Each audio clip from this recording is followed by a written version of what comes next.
साथियों नमस्कार। आपका स्वागत है आपके अपने परिवार आपके अपने YouTube चैनल रोजगार की राह में। मैं शिखा तेवती आप सभी के साथ निरंतर बनी हुई हूँ। उम्मीद करती हूँ कि आप सभी बेहतर होंगे, जबरदस्त तरीके से अपनी तैयारी कर रहे होंगे।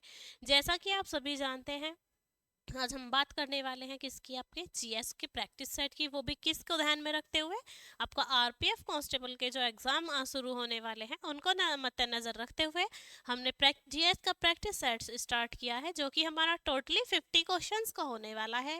50 क्वेश्चंस का अगर हम बात करें, क्योंकि आरपीएफ कांस्टेबल है उसमें कितना पूछा जाता है, आपका 50 मार्क्स का आपका जीएस पूछा जाता है। 50 क्वेश्चंस आते हैं जिनमें आपकी 1/3 की नेगेटिव मार्किंग होती है। तो हमारी कोशिश यही रहेगी कि जो भी अब यहाँ पर आपको प्रैक्टिस सेट में जीएस के क्वेश्चन कराएं, वो आपके जो आने वाला एग्जाम है उसमें आपका आंसर मिल जाए, आपको हेल्प हो। तो आप साथ के साथ प्रैक्टिस करते रहिए और कमेंट बॉक्स में कमेंट आंसर करते रहिए। तो शुरू करते हैं आज का प्रैक्टिस सेट नंबर 1 और चलते हैं अपने क्वेश्चंस की तरफ। जानते हैं कि किस तरीके के हमारे जो आरपीएफ कांस्टेबल का एग्जाम में जीएस पूछी जाने वाली है, वो किस लेवल तक की पूछी जाने वाली है।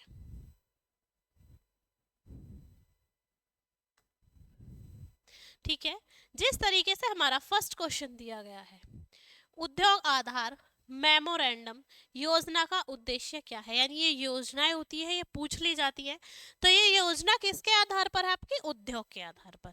किसके आधार पर है, आपकी उद्योग के आधार पर। उसका जो उद्देश्य है, मोटिव है, वो क्या है, ये पूछा गया है। तो उद्देश्य उद्यमशीलता में तेजी लाने और स्टार्टअप को बढ़ावा देने में, भावी नौकरी तलाशने वालों और नियोक्ताओं के बीच संबंध बन सुविधा में, व्यवसाय करने में आसानी को बढ़ावा देने में, यानी जो भी हम बिजनेस करते हैं, व्यवसाय करते हैं, उसमें आसानी पैदा करने में, आसानी को बढ़ावा देने में क्या है, इसका उद्देश्य है किसका, आपका उद्योग आधार मेमोरेंडम योजना का। तो हमारा ऑप्शन सी कैसा हो जाता है, करेक्ट हो जाता है। इसी के साथ अब हम चलते हैं अपने नेक्स्ट क्वेश्चन की तरफ। ठीक है, फिर यहाँ दिया गया है हमारा ट्रांस साइबेरियाई रेलवे सीट पिट्सबर्ग को से जोड़ता है, यानी ये ट्रांस साइबेरियाई रेलवे सेंट है जो किसको, पिट्सबर्ग को किससे जोड़ता है, ये हमसे पूछा गया है। तो ये जोड़ता है आपका पिट्सबर्ग को किससे जोड़ता है, ये पूछा गया है। तो ये जोड़ता है आपका व्लादिवोस्टोक को। किसको जोड़ता है, आपका व्लादिवोस्टोक को।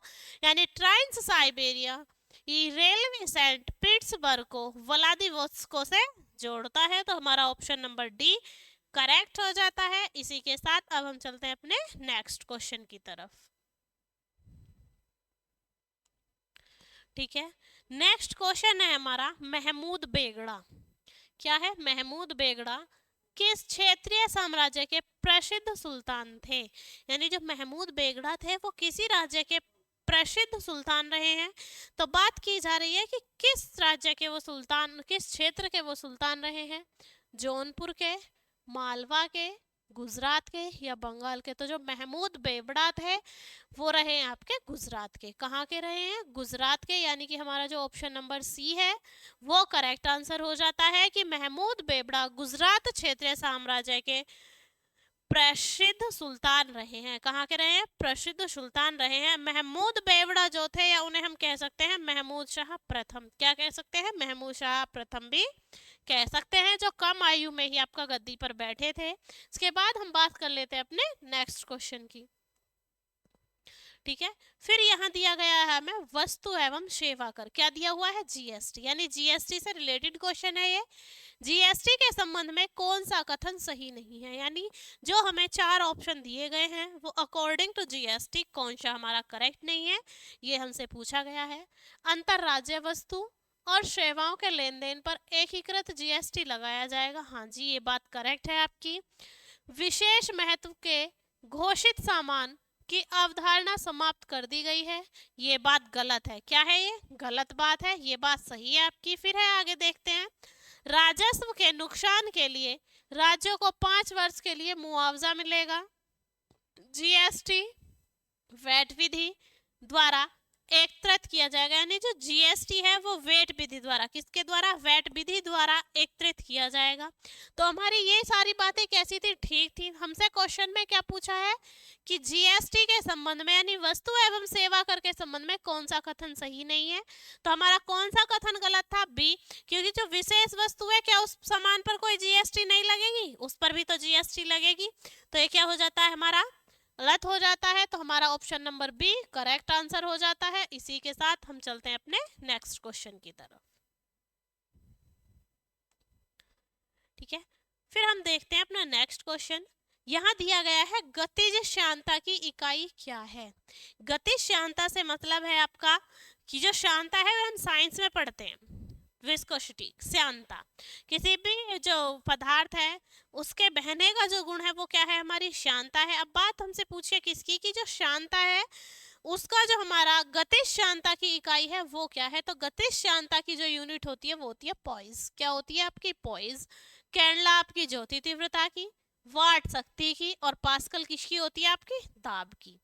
उसके बाद हमें दिया गया है निम्नलिखित महाद्वीपों में, यानी हमें क्या दिए गए हैं, महाद्वीप दिए गए हैं, कौन सा द डार्क महाद्वीप के नाम से जाना जाता है। यानी हमसे पूछा गया है कि निम्नलिखित में से कौन सा महाद्वीप द डार्क महाद्वीप के नाम से जाना जाता है। तो वो जाना जाता है आपका कौन सा, अफ्रीका। कौन सा जाना जाता है आपका, अफ्रीका, जो कि अभी भी विकास की दृष्टि से बहुत पिछड़ा हुआ है। इसकी दृष्टि से आपका डेवलपमेंट की जो पॉइंट ऑफ व्यू है उससे बहुत पीछे है, इसलिए हम इसे क्या कहते हैं, द डार्क महाद्वीप या आपका अंधेरा काला महाद्वीप भी बोलते हैं। तो क्या है हमारा ऑप्शन नंबर बी करेक्ट हो जाता है। इसी के साथ हम चलते हैं अपने नेक्स्ट क्वेश्चन की तरफ। फिर है पहाड़ियों से के निचली सतह, यानी जो पहाड़ियां हैं उनके निचली सतह और घाटियों की रेती मिट्टी, घाटियों की रेती मिट्टी और पहाड़ियों की निचली सतह के रूप में जमा खनिज क्या कहलाता है। हमसे ये पूछा गया है कि जो पहाड़ी की निचली सतह है या घाटियों के बीच की जो रेतीली जगह है वहां पर जो आपके खनिज इकट्ठे हो जाते हैं उन्हें क्या कहते हैं, Lord deposit, van deposit, प्लेसर deposit या लेयर डिपॉजिट। तो जो पहाड़ियों की निचली सतह पर या घाटियों की रेतीली जगह पर आपके इकट्ठे होते हैं उन्हें हम क्या कहते हैं, प्लेयर डिपॉजिट कहते हैं। क्या कहते हैं हम, प्लेसर डिपॉजिट। क्या कहते हैं आपका, प्लेसर डिपॉजिट कहते हैं। तो ये हमारा ऑप्शन नंबर बी करेक्ट हो जाता है। फिर हमें दिया गया है कि ग्रीनलैंड निम्नलिखित में से किस महाद्वीप के अंतर्गत आता है, यानी भूमि है जिसका नाम है आपका क्या, ग्रीनलैंड। तो बात की गई है जो ग्रीनलैंड है वो किसके अंतर्गत आता है, उत्तरी अमेरिका के, एशिया के, यूरोप के या आपके अंटार्कटिका के। किसके, आपके एशिया, यूरोप, उत्तरी अमेरिका या अंटार्कटिका के। तो जो हमारा ग्रीनलैंड है वो उत्तरी अमेरिका महाद्वीप के अंतर्गत आता है। किसके अंतर्गत आता है आपका, उत्तरी अमेरिका महाद्वीप के अंतर्गत आता है। तो हमारा ऑप्शन नंबर ए क्या हो जाता है, करेक्ट हो जाता है। इसी के साथ हम चलते हैं अपने नेक्स्ट क्वेश्चन की तरफ। ठीक है, फिर यहाँ दिया गया है आधुनिक ओलंपिक खेल कितने दिनों के लिए आयोजित किए जाते हैं, यानी जो एट प्रेजेंट टाइम में ओलंपिक्स होते हैं, आधुनिक ओलंपिक हैं, वो कितने समय के लिए आपके किए जाते हैं। तो आधुनिक ओलंपिक किए जाते हैं आपका 16 डेज के। कितने दिन के लिए किए जाते हैं आपके, 16 दिन के लिए। यानी हमारा जो ऑप्शन है वो ए करेक्ट हो जाता है कि जो आधुनिक ओलंपिक हैं वो 16 दिन के लिए किए जाते हैं, जो एथेंसबर्ग से आपके एथेंस में शुरू हुए थे। तो हमारा ऑप्शन नंबर ए करेक्ट हो जाता है। फिर दिया गया है हमारा बीहड़ यानी रेवेंस। रेवेंस आमतौर पर भारत के किस नदी बेसिन में पाए जाते हैं। जो बीहड़ है वो भारत की किस नदी में मिलता है, ठीक है, क्या पूछा गया है, किस नदी के बेसिन में बीहड़ मिलता है ये पूछा गया है। तो हमारा आंसर क्या हो जाएगा आपका, पेरियार, कावेरी, चंबल या वेगई। तो आपका आमतौर पर बीहड़ जो मिलता है वो किस में मिलता है आपका, चंबल नदी में। किस में मिलता है आपका, चंबल नदी में। तो हमारा ऑप्शन नंबर बी करेक्ट हो जाता है। इसी के साथ हम चलते हैं अपने नेक्स्ट क्वेश्चन की तरफ। ठीक है, फिर हम बात करते हैं दुनिया में सबसे ज्यादा वर्षा वाला स्थान निम्नलिखित में से कौन सा है, यानी जो दुनिया में यानी वर्ल्ड में जहां सबसे ज्यादा बारिश होती है वो कौन सा स्थान है उसके बारे में बात की गई है। ठीक है, तो यहाँ दिया हुआ है हमें करौप नदी, ठेकड़ी, अन्नाईमुड़ी या माशिनराम? तो सबसे अधिक जो वर्षा होती है दुनिया में वो होती है आपकी माशिनराम में। कहाँ होती है आपकी? माशिनराम में होती है। और माशिनराम कहाँ का? ये आपका कहाँ है? मेघालय में।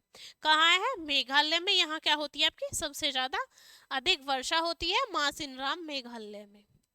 ठीक है, कहाँ होती है? माशिनराम मेघालय में सबसे ज्यादा वर्षा होती है। फिर हम अपना नेक्स्ट क्वेश्चन देख लेते हैं। केंद्र और राज्य के संबंध में के निर्धारण के लिए बनाए गए प्रथम 3 सदस्यीय आयोग की अध्यक्षता किसने की? यानी सेंट्रल और स्टेट गवर्नमेंट के बीच जो आपका केंद्र और राज्य के बीच जो संबंध स्थापित करने के लिए 3 सदस्यीय बैठक बनाई गई, तो उसकी जो अध्यक्षता थी वो किसने की? ये हमसे पूछा गया है। वीरप्पा मोइली, MM पुंची, PV राजमन्नार या RS सरकारियो? वीरप्पा, RS सरकारियो किसके द्वारा की गई? तो वो की गई थी आपकी RS सरकारियो द्वारा। किसके द्वारा की गई थी? आपकी RS सरकारियो द्वारा। या किसके द्वारा? आपका RS सरकारियो द्वारा। तो हमारा ऑप्शन डी करेक्ट हो जाता है। इसी के साथ हम चलते हैं अपने नेक्स्ट क्वेश्चन की तरफ। फिर यहाँ हमें शब्द दिया गया है रिले। ये रिले शब्द दिया गया है और ये पूछा गया है कि इस शब्द का संबंध किससे है? थ्रोइंग से, फेंसिंग से, रनिंग से या वेट लिफ्टिंग से? जो रिले वर्ड है इसका संबंध किससे है? तो रिले वर्ड का जो संबंध है वो है आपका रनिंग से। किससे है? रनिंग से। यानी कि हमारा ऑप्शन बी करेक्ट हो जाता है। फिर यहाँ पूछा गया है वर्तमान में भारतीय संविधान में कितनी भाषाएं स्वीकृत हैं? ये भी हमारा किसका क्वेश्चन है? संविधान का। और हमसे क्या पूछा गया है कि वर्तमान में संविधान में कितनी भाषाएं स्वीकृत हैं? तो आप आंसर लगा देंगे 22 लैंग्वेजेस। कितनी भाषाएं स्वीकृत हैं? 22। तो यानी कि हमारा ऑप्शन नंबर डी क्या हो जाता है? करेक्ट। इसी के साथ हम चलते हैं अपने नेक्स्ट क्वेश्चन की तरफ। निम्नलिखित में से कौन सा राज्य प्रत्येक वर्ष हॉर्नबिल त्योहार मनाता है? यानी जो हॉर्नबिल त्योहार है वो किस राज्य का त्योहार है ये बताना है। ठीक है, हमें पता है किसका है? आपका मणिपुर का नहीं है, असम का नहीं है, नागालैंड का या सिक्किम का। तो हॉर्नबिल कौन मनाते हैं? नागालैंड। ले तो प्रत्येक वर्ष मनाए जाने वाला हॉर्नबिल त्योहार आपका नागालैंड राज्य का है। किसका है? नागालैंड का। और नागालैंड की कैपिटल आपको कमेंट बॉक्स में कमेंट करनी है। ठीक है, इसके बाद हम चलते हैं अपने नेक्स्ट क्वेश्चन की तरफ। किस अनुच्छेद में वित्त आयोग को अर्ध न्यायिक निकाय के रूप में स्थापित करने का प्रावधान है? यानी आर्टिकल पूछा है, ऐसा कौन सा आर्टिकल है जिसमें जो वित्त आयोग है उसको आपका अर्ध न्यायिक यानी कुछ गैर सरकारी और कुछ सरकारी निकाय के रूप में स्थापित करने का प्रावधान है? आर्टिकल 300 में, आर्टिकल 101 में, आर्टिकल 280 में या आर्टिकल 279 में? तो ये प्रावधान है आपका वित्त आयोग को अर्ध न्यायिक बनाने का, ये है आपका आर्टिकल 280 में। किसमें? आपका आर्टिकल 280 में। तो हमारा ऑप्शन नंबर बी करेक्ट हो जाता है। इसी के साथ हम चलते हैं अपने नेक्स्ट क्वेश्चन की तरफ।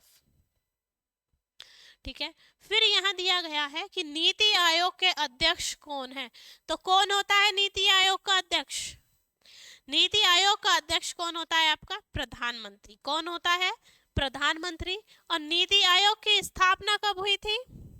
कब हुई थी नीति आयोग की स्थापना? 1 जनवरी 2015 को। और ये किसके स्थान पर आया था? योजना आयोग के स्थान पर। स्थापना कब हुई थी? 1 जनवरी 2015 को। और अध्यक्ष कौन होता है? प्रधानमंत्री। फिर यहाँ दिया गया है हमें प्रसिद्ध पुस्तक कामसूत्र किसने लिखी थी? यानी एक पुस्तक है फेमस कामसूत्र, वो किसने लिखी थी? कालिदास ने, महाकश्यप ने, वासुमित्र ने या वात्स्यायन ने? तो जो कामसूत्र पुस्तक थी वो लिखी थी आपकी वात्स्यायन ने। किसने लिखी थी? वात्स्यायन ने। यानी कि हमारा ऑप्शन नंबर डी करेक्ट हो जाता है। इसी के साथ हम चलते हैं अपने नेक्स्ट क्वेश्चन की तरफ और नेक्स्ट क्वेश्चन की बात कर लेते हैं।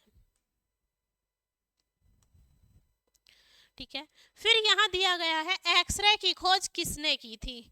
जॉन व्लेमरिएटर ने, एंटोनी हेनरी बुकरल ने, विल्हेम कॉनराड रंटजन ने या आइजैक न्यूटन ने? तो हमसे पूछा गया है कि एक्सरे की खोज किसने की थी, तो एक्सरे की खोज की थी विलेम कॉनराड रोंटेजन ने, यानी कि हमारा ऑप्शन नंबर बी कैसा हो जाता है आपका, करेक्ट हो जाता है कि एक्सरे की खोज किसने की थी, रोंटेजन ने की थी। और इसकी जो तरंग दैर्घ्य होती है वो होती है हमारी 0.1 से 10 नैनोमीटर तक। कहाँ तक होती है, 0.01 से 10 नैनोमीटर तक होती है। फिर यहाँ नेक्स्ट क्वेश्चन दिया गया है, एक बड़ी सजा को हल्की सजा में परिवर्तित करना कहलाता है, यानी कोई बड़ी सजा दी गई थी, कोई बड़ा पनिशमेंट दिया गया था, उसको अगर आपका सजा को परिवर्तित किया गया है तो उसे हल्की सजा में परिवर्तित करना क्या कहलाता है आपका, लघुकरण, मोहलत, क्षमा या दंड विराम, तो उसे कहा जाता है आपका लघुकरण। क्या कहा जाता है आपका, लघुकरण, यानी हमारा ऑप्शन नंबर ए क्या हो जाता है, करेक्ट। इसी के साथ हम चलते हैं अपने नेक्स्ट क्वेश्चन की तरफ। फिर दिया गया है हमें क्या, कि कार्बन के द्वारा, किसके द्वारा, कार्बन के द्वारा अन्य कार्बन परमाणुओं के साथ सहसंयोजन बंध बनाने की विशेषता क्या कहलाती है, यानी कोई कार्बन है, उसकी अदर कार्बन्स के साथ, किसके साथ, अदर कार्बन्स के साथ जो भी बॉन्डिंग बनती है, वो जो सहसंयोजक बनने की विशेषता है वो किसके कारण होती है आपकी, इलेक्ट्रोनेशन के कारण, इलेक्ट्रोलिसिस के कारण, आयनीकरण के कारण या श्रृंखलन के कारण। यानी कोई भी, सपोजिट करो मेरा एक ये हाथ कार्बन है, दूसरा कार्बन ये है, यानी उसमें क्या बोला गया कि एक कार्बन परमाणु का किसी अन्य से, ठीक है, जब इनके बीच में जो भी बॉन्डिंग होगी या सहसंयोजक बंध बनाने की जो आपका प्रोसेस है, विशेषता है, वो किसके कारण है, यानी ये जो आपका सहसंयोजक बंध बनाने की विशेषता शो करते हैं, किस कारण से करते हैं, ये पूछा गया है। तो ये आपके किसके कारण करते हैं, श्रृंखलन के कारण। कार्बन में क्या होता है आपका, श्रृंखला बनाने का गुण होता है, तो किसके कारण करते हैं, श्रृंखलन के कारण या सीरीज बनाने के लिए करते हैं। तो हमारा ऑप्शन नंबर डी क्या हो जाता है आपका, करेक्ट हो जाता है। फिर है, पहली अंतरराज्य परिषद का गठन कब हुआ था, यानी जो फर्स्ट आपकी अंतरराज्य परिषद थी उसका गठन कब हुआ था, वर्ष 1993, वर्ष 1990, वर्ष 1991 या वर्ष 1997। तो पहले अंतरराज्य परिषद का जो गठन हुआ था वो हुआ था आपका कब, मई 1990 में। कब हुआ था आपका, मई 1990 में, यानी हमारा ऑप्शन नंबर बी करेक्ट हो जाता है। इसी के साथ अब हम चलते हैं अपने नेक्स्ट क्वेश्चन के लिए। निम्नलिखित में से किस राज्य में लेपाक्षी मंदिर स्थित है, क्या पूछा गया है हमें, लेपाक्षी मंदिर किस राज्य में स्थित है, केरल में, आंध्र प्रदेश में, कर्नाटक में या तमिलनाडु में। तो जो लेपाक्षी मंदिर की हम बात करें तो लेपाक्षी मंदिर है आपका आंध्र प्रदेश में। कहाँ है आपका, आंध्र प्रदेश में, यानी कि हमारा ऑप्शन नंबर सी क्या हो जाता है, करेक्ट आंसर हो जाता है कि जो लेपाक्षी मंदिर है वो कहाँ है, आंध्र प्रदेश में है। नेक्स्ट क्वेश्चन की हम बात करें, दिए गए विकल्पों में से कौन सा एक व्यक्तिगत खेल नहीं है, यानी जो व्यक्तिगत खेल है वो कौन सा नहीं है ये पूछा गया है, ठीक है। लंबी कूद, मैराथन, स्प्रिंट या खो खो। व्यक्तिगत खेल नहीं है, यानी व्यक्तिगत खेल का मतलब है कि पर्सनल इंसान खेल सकता है अकेला, बाकी जो खेल है वो ग्रुप में खेले जाएंगे। तो आप लंबी कूद अकेले कर सकते हैं, आप मैराथन भी अकेले दौड़ सकते हैं, आप स्प्रिंट भी अकेले मार सकते हैं, लेकिन क्या खो खो आप अकेले खेल सकते हैं, नहीं खेल सकते ना। तो हमारा ऑप्शन डी क्या हो जाता है, करेक्ट हो जाता है। इसी के साथ हम चलते हैं अपने नेक्स्ट क्वेश्चन की तरफ, ठीक है। हम नेक्स्ट क्वेश्चन की बात करें तो हमारा नेक्स्ट क्वेश्चन है, जय जवान जय किसान का नारा किसने दिया था।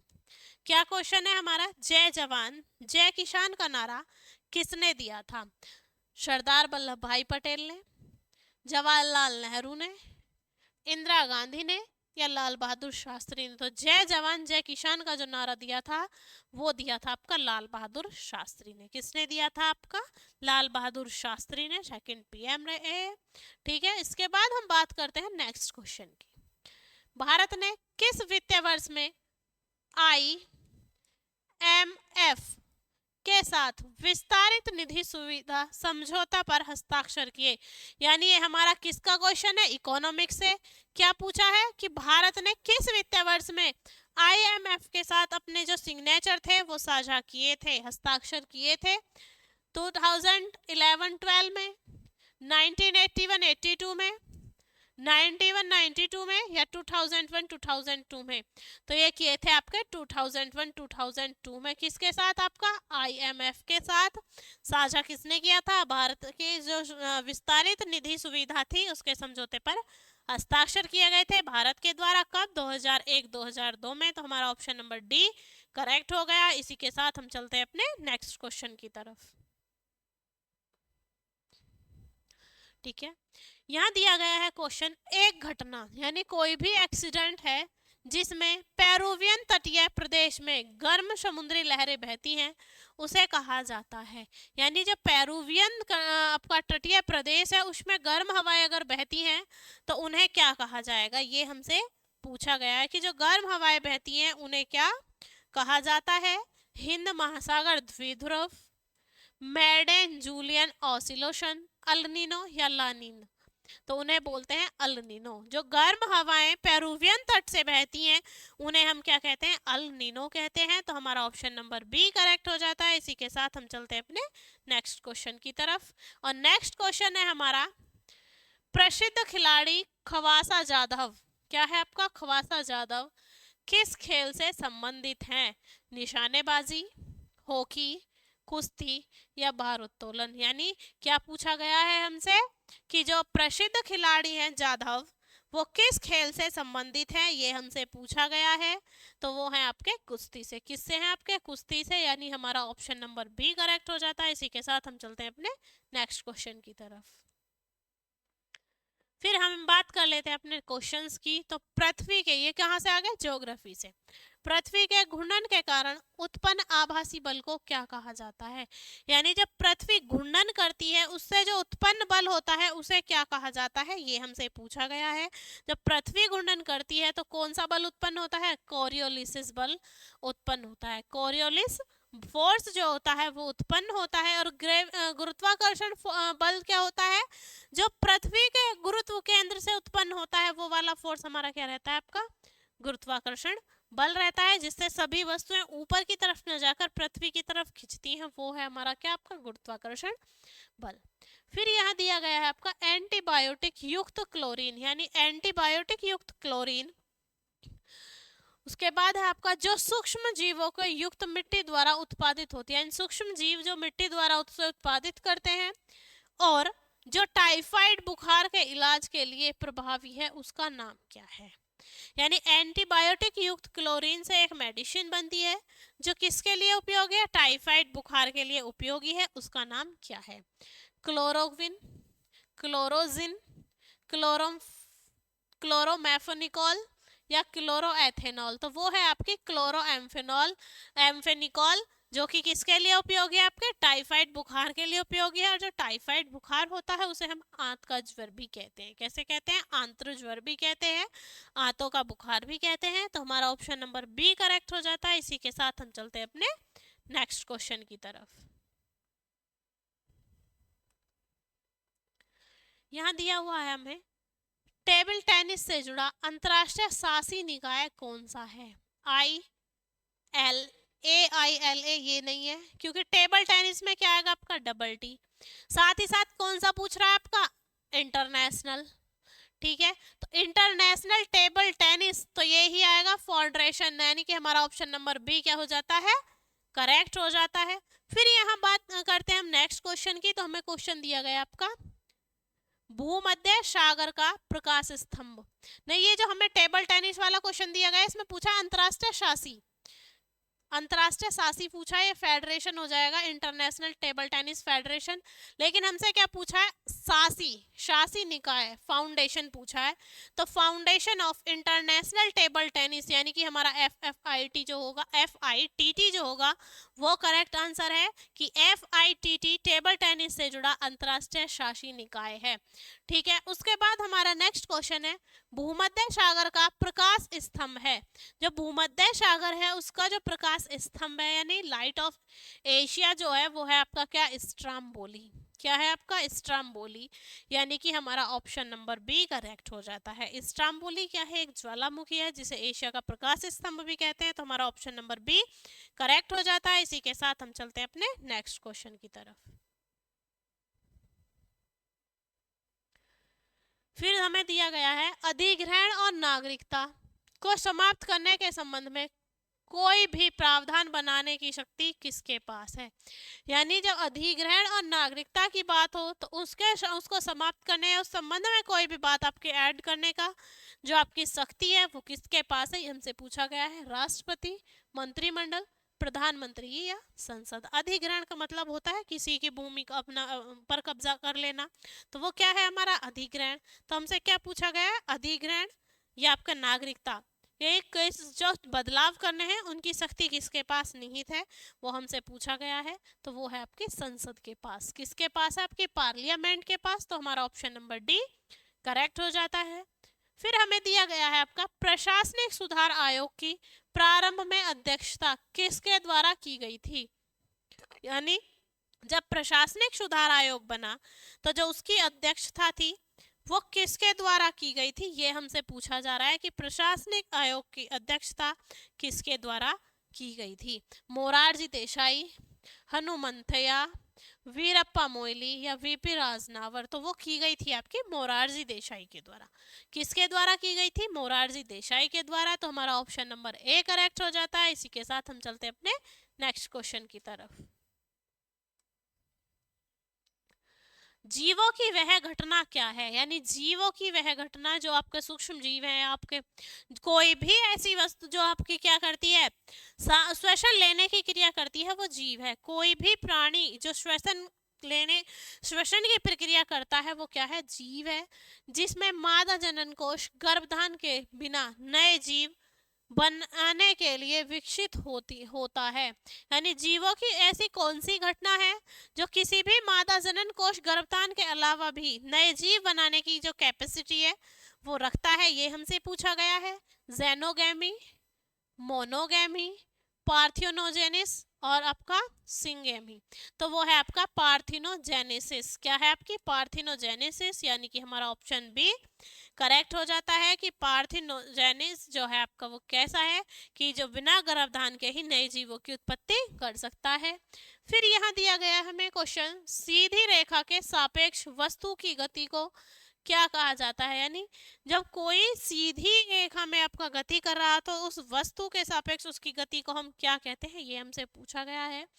एक समान गति, विस्थापन गति, अनुप्रस्थ गति या सीधी रेखीय गति। जब सीधी रेखा में गति हो रही है तो कैसी गति होगी हमारी, सीधी रेखीय गति, यानी कि हमारा ऑप्शन डी करेक्ट हो जाएगा। और आपकी अनुप्रस्थ गति क्या होती है, जिसमें जो कंपन करते हुए कण हैं वो किस तरीके से चलते हैं, एक दूसरे से 90 का एंगल बनाते हुए चलते हैं, वो कैसी है, हमारी अनुप्रस्थ है। तो हमारा ऑप्शन डी हो जाएगा करेक्ट कि सीधी रेखीय गति होती है। तो इसी के साथ अब हम चलते हैं अपने नेक्स्ट क्वेश्चंस की तरफ।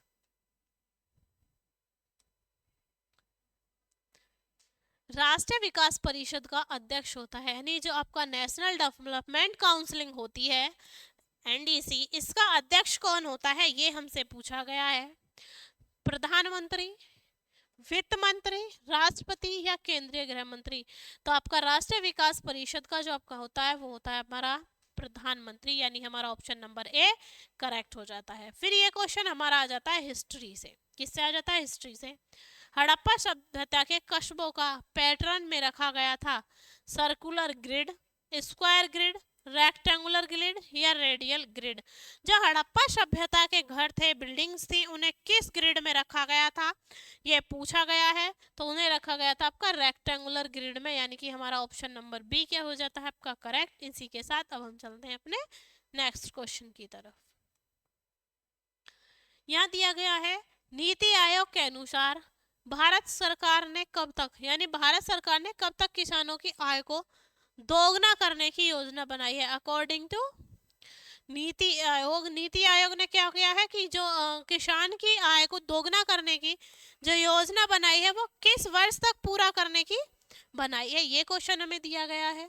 वर्ष 2022, वर्ष 2025, वर्ष 2024 या वर्ष 2020। जो योजना बनाई है वो कब तक थी, तो वो बनाई थी आपकी वर्ष 2022 के लिए। किसके लिए बनाई थी, वर्ष 2022 के लिए। तो हमारा ऑप्शन नंबर ए करेक्ट हो जाता है।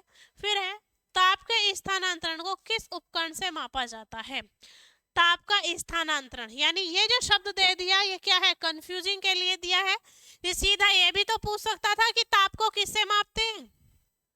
ठीक है, तो ताप का स्थानांतरण किस उपकरण से होता है, हाइड्रोमीटर से, कैलोरीमीटर से, मैनोमीटर से या गैल्वेनोमीटर से। जो टेम्परेचर का आपका ट्रांसफॉर्मेशन होता है वो किसके माध्यम से होता है, तो वो होता है हमारा कैलोरीमीटर से। किससे होता है, हमारा कैलोरीमीटर से। तो हमारा ऑप्शन नंबर सी करेक्ट हो जाता है। इसी के साथ हम चलते हैं अपने नेक्स्ट क्वेश्चन की तरफ। किस अनुच्छेद के तहत संसद राज्य या केंद्र शासित प्रदेश के भीतर आवास को रोजगार के लिए, किसके लिए, आपका रोजगार के लिए एक शर्त निर्धारित कर सकती है। यानी कोई भी संसद या तो राज्य से हो या आपकी कहाँ से हो, आपकी केंद्र शासित प्रदेश से हो, उस पर आपका जो रोजगार निर्धारित कर सकती है, किससे कर सकती है, ये हमसे पूछा गया। आर्टिकल कौन सा है, आर्टिकल 26, आर्टिकल 19, आर्टिकल 15 या आर्टिकल 16। तो वो है हमारा आर्टिकल 16, यानी कि ऑप्शन नंबर डी, जिसमें हमें दिया गया है अवसर की समानता। तो हमारा ऑप्शन डी करेक्ट हो जाता है। इसी के साथ हम चलते हैं अपने नेक्स्ट क्वेश्चन पर। नेक्स्ट क्वेश्चन है हमारा महायान शब्द। महायान शब्द जो है वो किस धर्म से संबंधित है, हीनयान और महायान। क्या है, ये दो शब्द हैं, हीनयान और महायान। तो हमसे पूछा गया है कि महायान शब्द किससे संबंधित है, तो ये संबंधित है हमारा बौद्ध से। किससे संबंधित है, बौद्ध धर्म से। तो हमारा ऑप्शन नंबर बी करेक्ट हो जाता है। जो बौद्ध धर्म था दो शाखाओं में विभाजित हुआ था, हीनयान और महायान में। तो हमारा ऑप्शन नंबर बी करेक्ट हो जाता है। इसी के साथ हम चलते हैं अपने नेक्स्ट क्वेश्चन की तरफ। फिर यहाँ दिया गया है मधुमक्खी के छत्ते के रख रखाव को किस नाम से जाना जाता है। यानी जो मधुमक्खी के छत्ते का रख रखाव है उसको किस नाम से जाना जाता है, ये हमसे पूछा गया है। एपीकल्चर, हॉर्टिकल्चर, एविकल्चर या एग्रीकल्चर। जो मधुमक्खियों का लालन पालन होता है वो आपका आता है किसमें, आपका एपीकल्चर में। किस में आता है, आपका एपीकल्चर में। यानी कि हमारा ऑप्शन नंबर ए करेक्ट हो गया। फिर है लोथल का प्राचीन हड़प्पा शहर किस राज्य में स्थित है। यानी जो हड़प्पा सभ्यता के समय का था लोथल, वो कहाँ स्थित है, उत्तर प्रदेश में, पंजाब में, राजस्थान में या गुजरात में।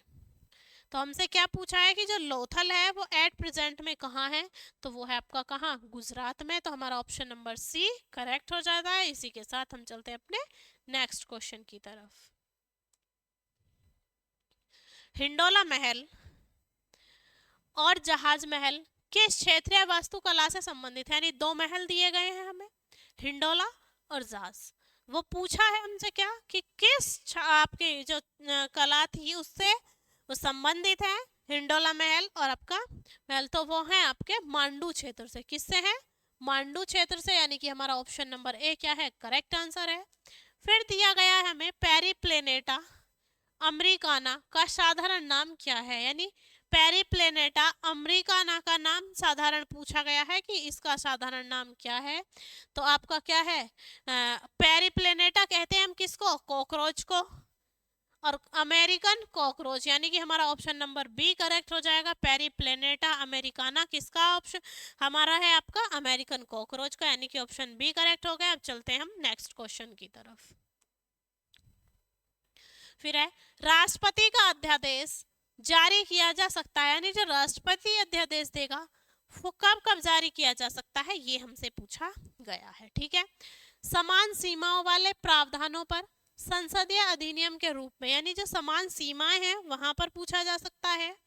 सर आपका राष्ट्रपति को विशेष रूप से उल्लेख किए गए प्रावधानों पर, राष्ट्र संविधान के किसी भी प्रावधान पर या उपरोक्त में से कोई नहीं। तो जो समान सीमा वाले प्रावधान है उन पर राष्ट्रपति क्या कर सकता है, अध्यादेश जारी कर सकता है। तो हमारा ऑप्शन ए करेक्ट हो गया। अब हम चलते हैं नेक्स्ट क्वेश्चन की तरफ। ठीक है, फिर है हमारा यहाँ पर, भारत में चिश्ती संप्रदाय किसने स्थापित किया था? मोइनुद्दीन चिश्ती, ख्वाजा सलीम चिश्ती, ख्वाजा निजामुद्दीन औलिया या ख्वाजा कुतुबुद्दीन बख्तियार काकी। तो जो आपका चिश्ती संप्रदाय का संपादक रहा है वो कौन रहा है, ये हमसे पूछा गया है। और चिश्ती संप्रदाय का जो संस्थापक है वो रहा है आपका मोइनुद्दीन चिश्ती, यानी कि हमारा ऑप्शन नंबर ए करेक्ट हो जाता है। इनमें से कौन सा भारत का एक प्रमुख चाय उत्पादक क्षेत्र नहीं है? यानी हमें 4 ऑप्शन दिए गए हैं। पूछा क्या है कि ऐसा कौन सा क्षेत्र है जहां चाय उत्पादन नहीं होता? Assam hills, Darjeeling hills, Nilgiri hills और आपका कश्मीर वैली। तो जो कश्मीर वैली है वहां पर ही क्या नहीं होता? आपका चाय की खेती नहीं होती। तो हमारा ऑप्शन नंबर सी करेक्ट हो जाता है। फिर है, खेलों में डेकाथलॉन में कितनी प्रतिस्पर्धाएं होती हैं? डेकाथलॉन जो होता है एक गेम, उसमें कितनी प्रतिस्पर्धाएं होती हैं ये पूछा गया है। 3, 8, 10 या 5। तो डेका होता है, डेका का मतलब ही क्या होता है? 10। तो कितनी प्रतिस्पर्धाएं होती हैं वहां? 10, यानी कि हमारा ऑप्शन नंबर सी करेक्ट हो जाता है। तो ये बात होती है हमारे ऑल 50 क्वेश्चंस की। उम्मीद करती हूँ कि आपको अच्छे से समझ आए होंगे। फिर भी अगर आपको लगता है कि मैम ये डाउट रह गया, ये क्लियर कर दीजिए, तो आप कमेंट बॉक्स में कमेंट कर सकते हैं। फिर आपसे मुलाकात होगी इसी तरीके के एक और प्रैक्टिस सेट के साथ। तब तक जुड़े रहिए। मिलते हैं आपसे आपकी नेक्स्ट क्लास में। जय हिंद, जय भारत।